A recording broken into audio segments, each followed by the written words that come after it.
Toronto ਦੇ consulate general of India Siddhartha Nath ਔਰ high commission of India Sanjay Verma ਉਹਨਾਂ ਨੇ ਐਥਨਿਕ ਮੀਡੀਆ ਦੇ ਨਾਲ ਜੋ ਇੱਕ ਮੀਟਿੰਗ ਕੀਤੀ ਹੈ, ਗੈਟ ਟੂਗੇਦਰ ਕੀਤਾ ਹੈ, ਉਹਦੇ ਅੰਦਰ ਹਰ ਉਹ ਇਸ਼ੂ, ਹਰ ਉਹ ਮੁੱਦਾ ਜਿਹੜਾ ਕਿ ਡਾਇਸਪੋਰਾ ਕੋਲ ਜਾਣਾ ਚਾਹੀਦਾ ਹੈ, ਉਹਦੇ ਉੱਪਰ ਉਹਨਾਂ ਨੇ ਸਵਾਲ ਜਵਾਬ ਵੀ ਲਿੱਤੇ ਔਰ ਆਪਣੀ ਸਟੇਟਮੈਂਟ ਜਿਹਦੇ 'ਚ ਟ੍ਰੇਡ, ਇੰਡੀਆ ਕੈਨੇਡਾ ਦੇ ਰਿਲੇਸ਼ਨਸ ਦੀ ਗੱਲ ਕੀਤੀ, ਟ੍ਰੇਡ ਦੀ ਗੱਲ ਕੀਤੀ, ਕਿੰਨਾ ਟ੍ਰੇਡ ਦੋਨੋਂ ਕੰਟਰੀਜ਼ ਦੇ ਅੰਦਰ ਹੈ, ਰਿਲੇਸ਼ਨਸ 'ਚ ਜੋ ਲੋਕ ਰਿਊਮਰ ਮੌਂਗਰਸ ਹੈ ਉਹਨਾਂ ਤੋਂ ਬਚ ਕੇ ਰਹਿਣਾ ਚਾਹੀਦਾ, ਬਿਕੋਜ਼ ਰਿਊਮਰ ਮੌਂਗਰਸ ਹੀ ਰਿਲੇਸ਼ਨ ਖਰਾਬ ਕਰਦੇ ਆ।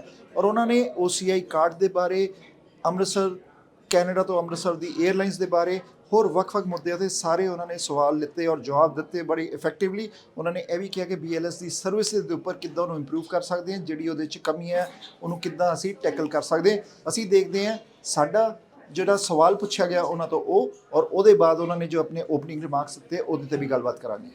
First of all thank you for this gathering with ethnic media. This was very much required because everybody don't get a chance to interact with you directly. In your opening remarks, you mentioned that we were very happy that you remember that when we first met, that time you said some points you already tackled and some are standstill. And it's very good to hear that it's in your observation that many things they need to be improved. So I have 3 parts in my question. Part 1, BLS services. So what can be done to improve it to the 100% level, because it's not easy for BLS also to serve such a big Indian diaspora. The online it should be improved so that the persons, the diaspora, when they go to the counters, they should not suffer or send back. And you, that time you said you are attached to the IT sector and you will work on it. Part 2 of the question is about 10 years visa which were cancelled. We get many calls from the public that when it will be restored, if government don't have a plan to restore it, then refund our previous fee or adjust it in our this system so that we don't have to pay it again. Part 3 of the question, as you mentioned that Mr. NIJJARS associate, the Surrey Police, RCMP, they charge to 16 years youth and there is no foreign interference in that. That was the one reason that two countries relation, they came to the lowest level. Being High Commission of India, did you requested the Canadian government to release a statement that there was no foreign interference, and the Surrey RCMP report is already there? When I joined in, I saw that most of the people were unable to get appointments, and that was something which was unacceptable. Therefore, we started the process of walk-in. Now, when we started the process of walk-ins,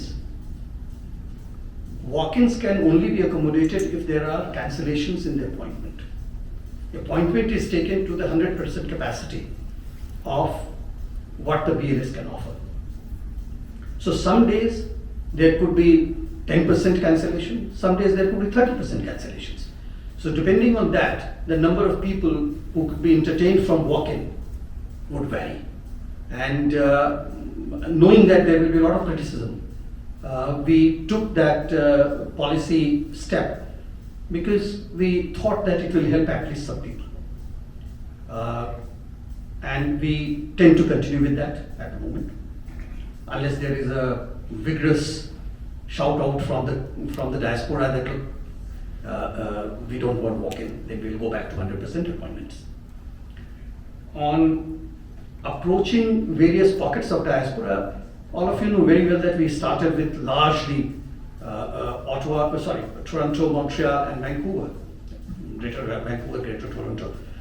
But now we have pockets of Indian diaspora in many other cities. So one clear direction was to expand the number of outsourced centers. So from January now we are in 13 places. Earlier we were in 9 places. We have added one more element in the agreement with BLS, that if there are enough service requests in a city where it is not having a center, they can go and deliver services there as well. We are working in a few cities. We have got requests from far-flung areas where still there are 2,000, 3,000 people of our diaspora who needs support in the consular documents. So we are working on that, and as soon as there is a critical mass generated, then of course the team will travel there and grant them the services at their doorstep. This is what we call as premium launch service, and that's advertised on their website. Those who are suffering from deficiencies in their application, that's a big issue. And what happens is that if there is a major deficiency, then of course we can't help it. Then either the person has to go back and do the application again and come, or they use the Premier Launch service in that center, and accordingly then the services which are linked to the Premier Launch service are given for a fee. We would be looking at the two consul generals and the consular head in Ottawa. They are working on this to see what minor issues can be set aside, so that if someone has written ON in place of Ontario, we should not consider it as a mistake. So this is just one example, but we have collated the instances which have been reported to us through emails, and we get many of them, and then we'll try to work on the minor deficiencies, and there probably we will have to give them a general mandate that okay, you can process without any correction in that. But if there are major issues like date of birth, spelling of name, then we will not be able to help them, and they will have to either go for Premier Launch services, or they will have to reapply with a fresh application. Online, the entire process of OCI, passport, visa, all three. Finally, they land up to a portal which is owned by the Government of India. And once it is filed and submitted, there is no option globally, not only for Canada, there is no option globally for correcting it. And that is not only for Indian consular and visa services, that you will find in any country. So once you have lodged a visa application for Canada, then you cannot recall it to correct. You can only send the clarifications if you are asked. So there we will not be able to help you much on online rectification of what has already been submitted. So just for background information, when you submit your visa application, it is not submitted at a BLS portal. It is submitted in Delhi at the Government of India portal. When you similarly to the consular documents, it is submitted to the, so BLS is just an interface. They don't manage, maintain those portals. They are managed by us in Delhi. The 10-year visa is still under discussion. I'm unable to give you any response on that. Until the time the final decision is not taken, the refund issue that you raised, again, there will be no clarification on that actually. The two 16-year-old, no, we never comment on the domestic issues. These are internal to Canada. So there was a crime committed in Canada. Now the perpetrators have been arrested. Both are Canadian citizens. Investigating agencies, of course, Canadian RCMP. So we have no locus standi to comment on that. The only thing which pains me to see is the rumors which were associated with that.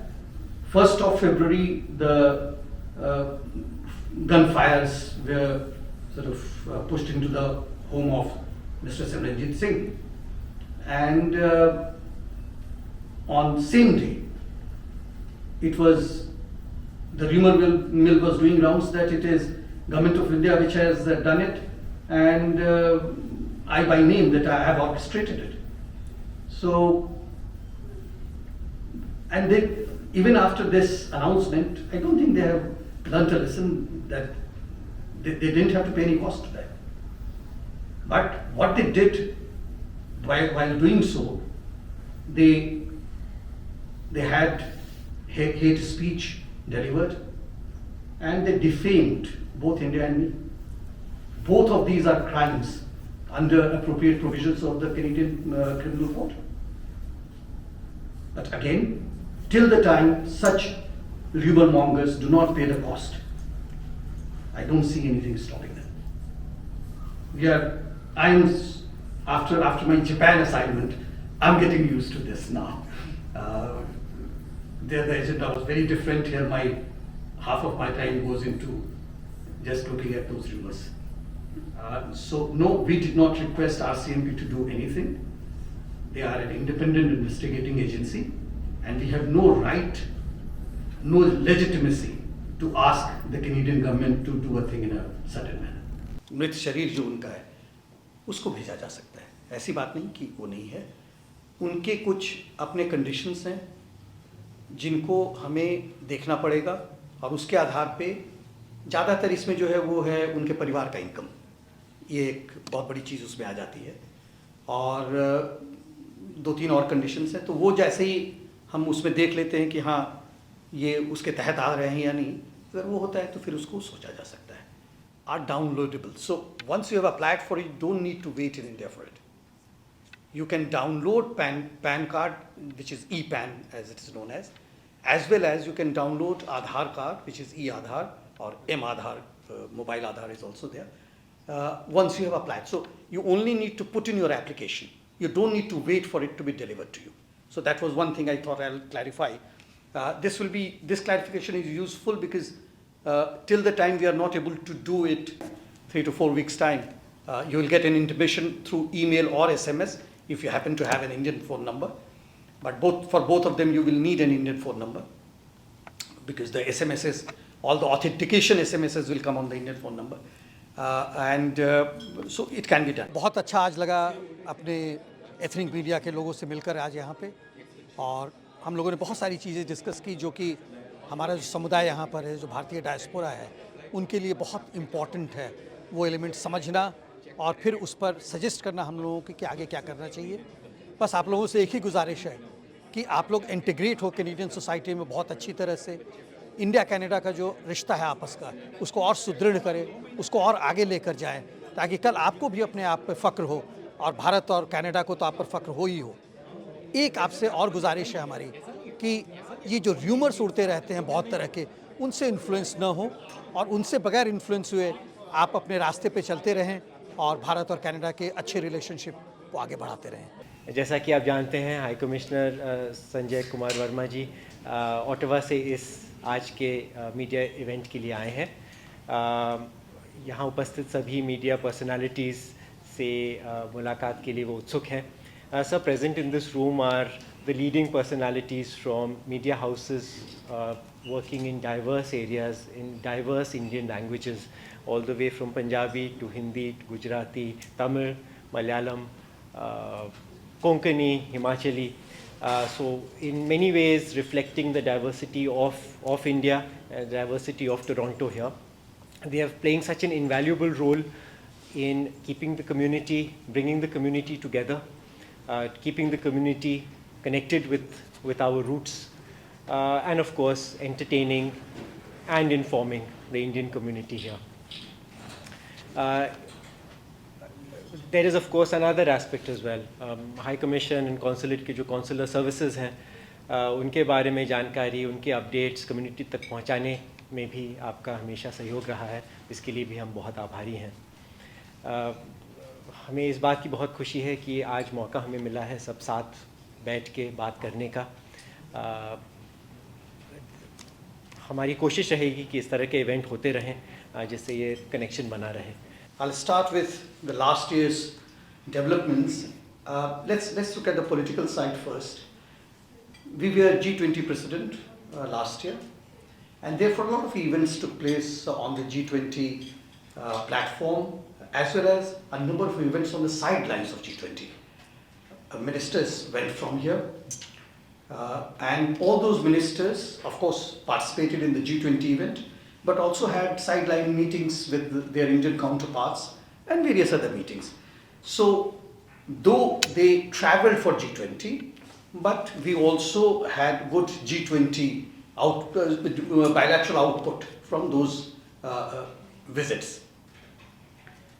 They did discuss a gamut of issues, including clean energy, environment, education, migration, so you name it, economy, which are the subjects of the G20, they did have quite fruitful discussion. And this time what happened is that G20 was organized in various cities in India, and therefore they were able to travel to various cities in India rather than just being located in New Delhi, which used to be there in earlier summits. So they could see those parts of India, they could understand the people beyond Delhi, and then they got their own impressions as to what new elements could be brought into India-Canada relationship. It culminated with the participation of Honorable Prime Minister Justin Trudeau in the summit, and the Canadian delegation played a very important role. If I look at the foreign relations part, the Foreign Minister of Canada, Honorable Jolie, and our External Affairs Minister, Dr. Jaishankar, they met a number of times over last year. The latest was in Munich just a week back, and they had good discussions, frank discussions. Issues are well known to them. Those issues were also discussed which are disruptive to our relationship, and the issues which are binding us together, they were discussed as well. We have seen that one of the rumors has fallen flat when the RCMP detachment in Surrey came out with its press release recently, I believe 20th of February. And same thing I would expect to happen with other investigations where unfortunately name of India has been drawn in without any evidence, without any linkages shown. And once that happens, then probably there will be a better understanding of why it is very important to have frank dialogue and conversation between two governments in order to see that future does not suffer. Our relationship is too large to suffer, and therefore solutions will have to be found. Any two large countries separated by geographies will have different points of view on different subjects, and that's very natural and common. Even in South Asia, if you look at on the same issue, countries which are neighboring each other will have different views, and that's fine. That's what democracy is all about. But then it is the role of the leaders to sit together and try to find convergence on them so that we can work in tandem. There could be issues where it will be difficult to reconcile. That's fine. These are sovereign nations, sovereign countries, and therefore they will go their own way. But it doesn't mean that other parts of relationship stop working. If you look at India-Canada relationship, you name a sector, and we are tied up together. Whether it is education, whether it is immigration, whether it is clean energy, whether it is science and technology, whether it is agriculture, you name it, and we are tied together with some kind of an agreement. So just one element of disagreement should not mean that the bilateral relationship should fall flat and everything suffers. Recently, we have also seen criminal gangs giving bad name to the community.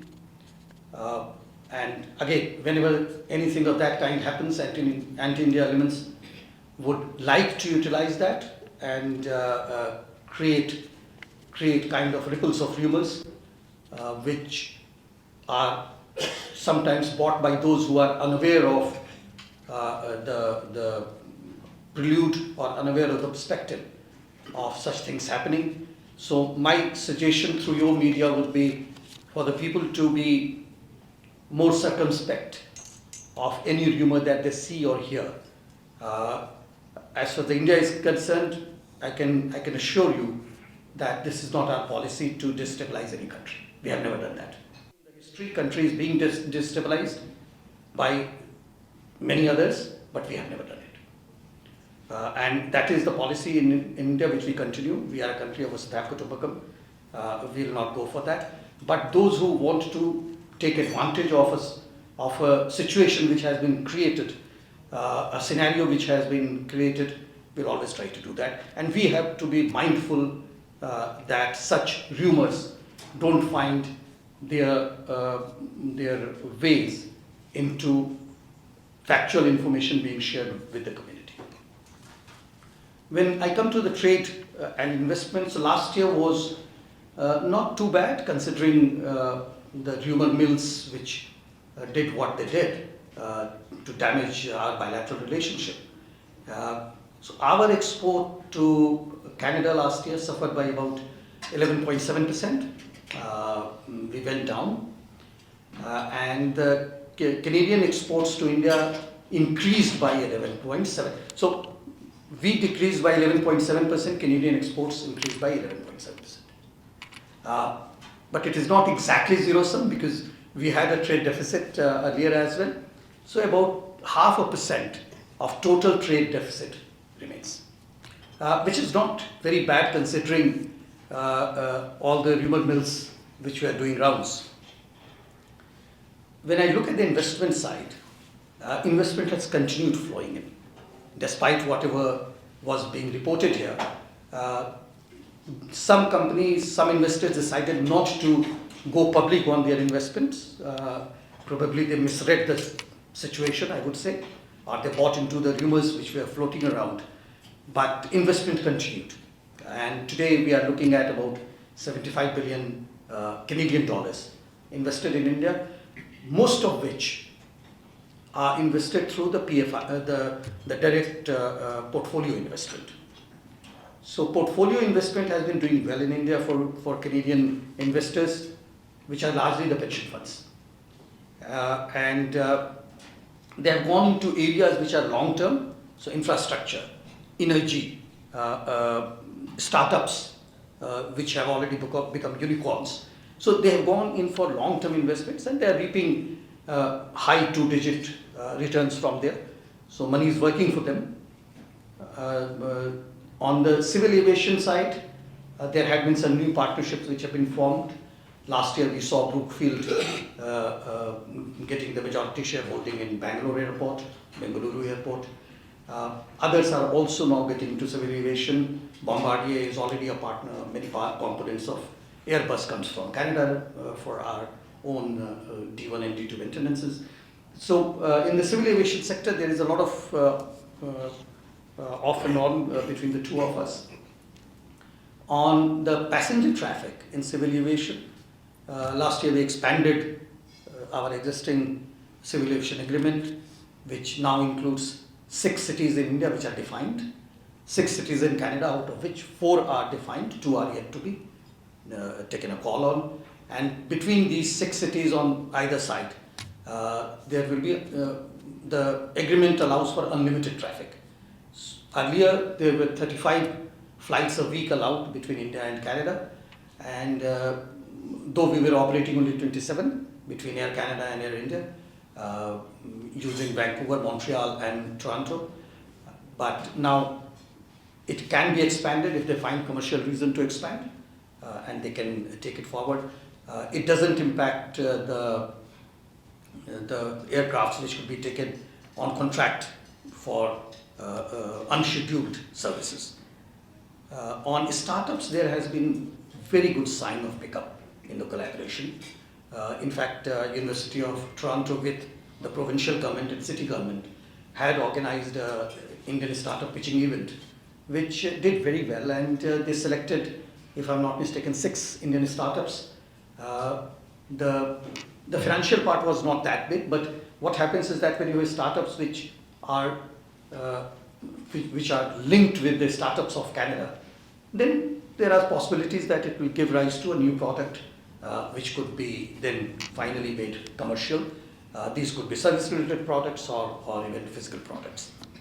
On the student side, last year we ended with close to 300,000 Indian international students in Canada.